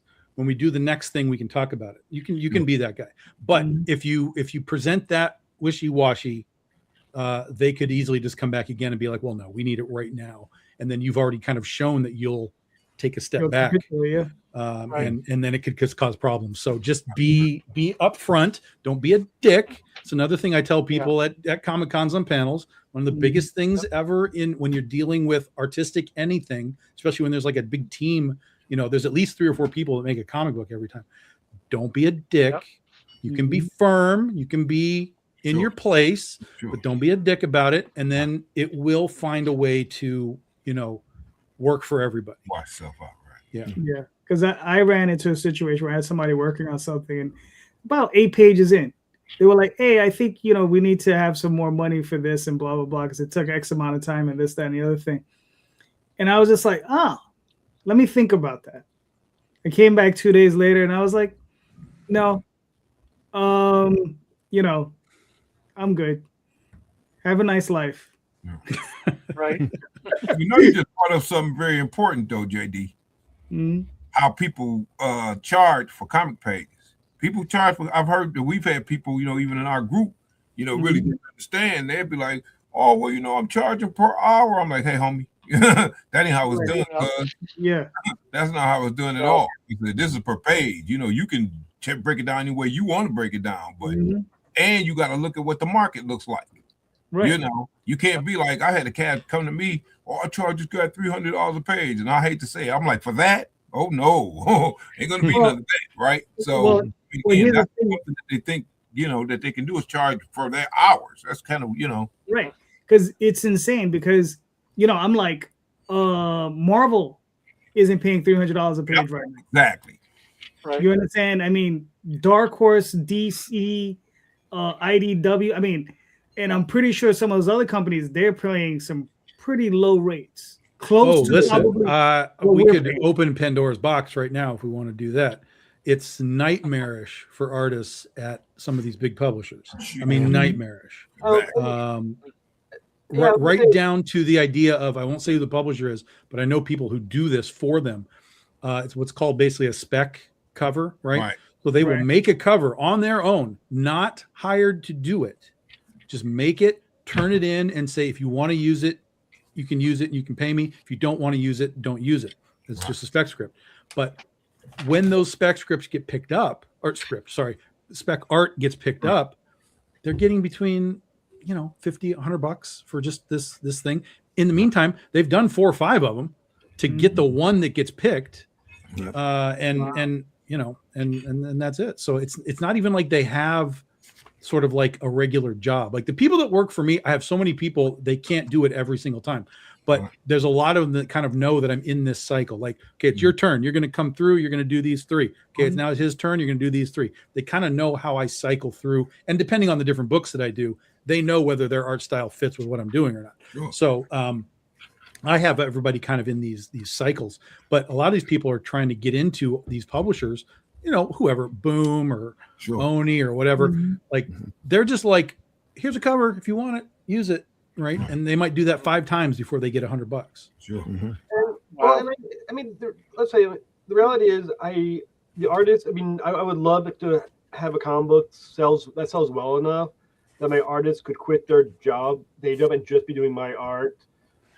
As their livelihood. I think we all would love to have artists that can do that. A lot of them do deserve to be able to do that. Sure. But I do think the economics of indie comic books state that the money is not there to make enough money to afford the next issue.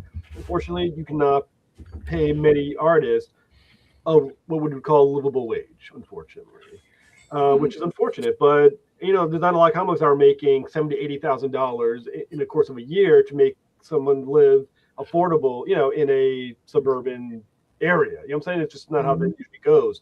And I think unfortunately, that's just the reality of indie comic books. Sure. And it's a shame, but but like JD said, that's Marvel and DC too. Like the rates at those places have come way down. Way down. And the royalties are basically nothing now too. Right. Yeah.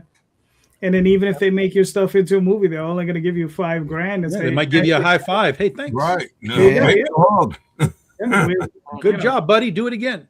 Yep. Well, I think at the very least is good. I like this with my artists. I let them sell their own work. You know what I'm saying? Like, it's not whatever art you do, I paid for the page. Once I get my my image, my PDF of that page, it's the original work is yours to do what you want with. Sell it for whatever you can. As much as humanly possible, that's yours now. As long as I have my page to make my comic book with. There you go. John says comics is a hobby, not a profession. Well, that's Unfortunately. false. That's false. It depends on how you treat it. It can be just a hobby. It can be vanity press. It can be on the side. But there are absolutely people that make a living at this. I mean, there are. I can list off examples all over the place. But most of those guys, in fairness, are at the higher levels of things. You know, guys like Scott Snyder built themselves up to be. These are professional guys, right? Brian Polito, those kind of guys. They built themselves to make this their profession. So you can make it a profession, but you have to make it your profession. You have to go all in and have a little bit of luck along the way. Sure. Yeah, a little bit of luck helps.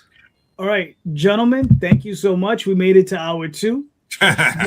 You guys were awesome. I mean, look, we had a little bit more of an open conversation. I enjoyed this because normally I have Jay here and it's a little weird and awkward. He just bogs everything down. Exactly. Freaking dude, that guy.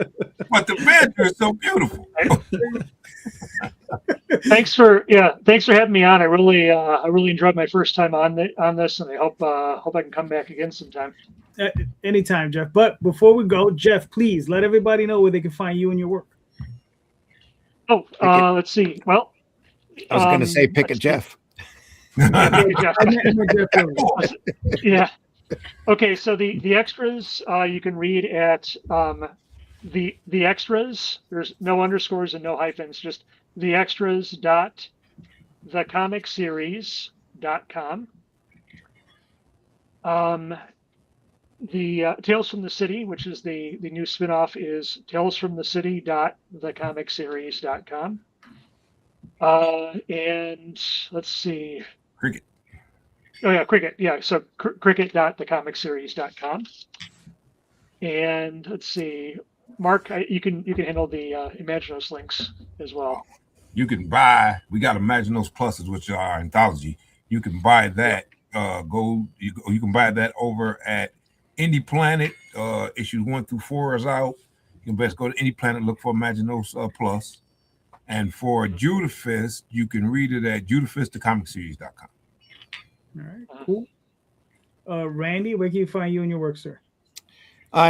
You can find me. If you want to talk to me, I'll be over on Facebook probably. But you can find my work if you go to BarnesandNoble.com, Amazon.com. Just search down my name, look for the Atlantean and the Shadow Kingdom.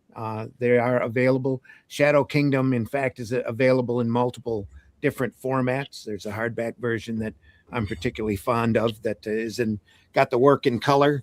And the original prose story that we adapted into comic form in the back of the book for comparison, so that you can see how faithful the adaptation was. Other than that, we do our crowdfunding campaigns. There are 3 Atlanteans that are currently available. The 4th one will be campaigned probably in February at fundmycomic.com. And all of our other projects will be offered over there as well. It's fundmycomic.com.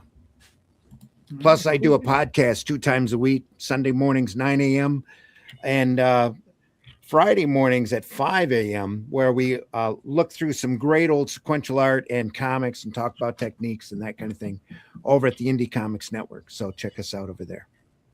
All right, cool. Jeffrey Haas. All right, so a couple of things. Malik Rain Devil is on. It's available to be followed on Kickstarter right now, so the pre-launch page is up. You can also find it on Facebook under Malik Running Devil, has a Facebook page as well, and you can find me on social media everywhere. For my podcast, Traversing the Stars podcast, you can find me on YouTube. There's a lot of cool guests coming up. We have Greg Berger coming up, the voice of Grimlock, who's pretty cool. Flynn Dilley is going to be on. He's one of the writers of the Transformers movie. He'll be up. David Leisure from Empty Nest. Mark Ginther, he was Razar and Lord Zed in the Power Rangers movie, and Razar from Teenage Mutant Ninja Turtles 2 movie from back in the old 90s. So a lot of big guests coming up. So please check out Traversing the Stars and keep an eye out for the next guest. So thank you. All right, cool. Mark, where can I find you and your work, sir? Not me. Yes, sir. I just did it. Oh, all right. Well, all right. Yeah. Tom, See, JD, you tired. I am sorry. BigDogInc.com. Get your books, guys. Legend of Oz, Wicked West hits January 24th. And then the Ozthology that you guys saw will be like late March. And then we'll be doing the final issue of Goth Day will be in May. So we'll be doing the final issue of that. And then with any luck, we will have the shark book. It's only an island if you look at it from the water. In June is our goal right now. Yeah. All right, cool. You can find me on Facebook, Twitter, Instagram, all those different places. This Tuesday night, I will be on Sam Vera's show. That's the Crazies. I'll be there this Tuesday. Next Friday, I guess we'll be on with Jay again. And then next Sunday, we'll be back here. Hopefully with Jay, hopefully with Tom, hopefully with some others. So that'll be a lot of fun. And I would just like to tell everybody, please remember, check out the show notes. In the show notes are links to all of these creators' works. Go check out their works. Click on those links. Buy those books. All of these creators and passionate creators are all creating great work. They all need and deserve your support. So please go buy some books. And don't forget, everybody, read more indie comics, especially ours. Have a good night, everyone. Thank you. Take care, everybody. Thank you. Bye-bye.